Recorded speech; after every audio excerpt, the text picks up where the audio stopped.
რეპტორის შემდეგ გამოვიდა რამი სპეციალურად, რომ Ford Raptor-ზე მაგარი პიკაპი ყოფილიყო და მაგისტვის ვარ ჩვენ დრაგზე, რომ გავტესტოთ რომელი გაასწრეს. Stock Raptor-ს შანსიც არა აქვს, ამიტომ ცოტა გაძლიერებული მოვიყვანეთ, რომ რაღაცა შანსები იყოს.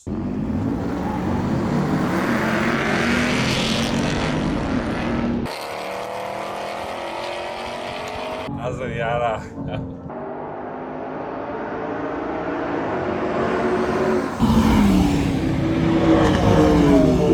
რეპტორი თუ გინდა გააკეთე, რაც გინდა ისკენი. ეხლა იცი რა ვქნა?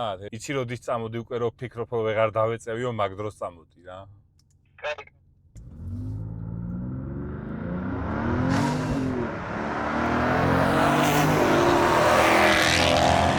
აუ, მოდი. ბიჭო, არ გამასრო რა პონტია.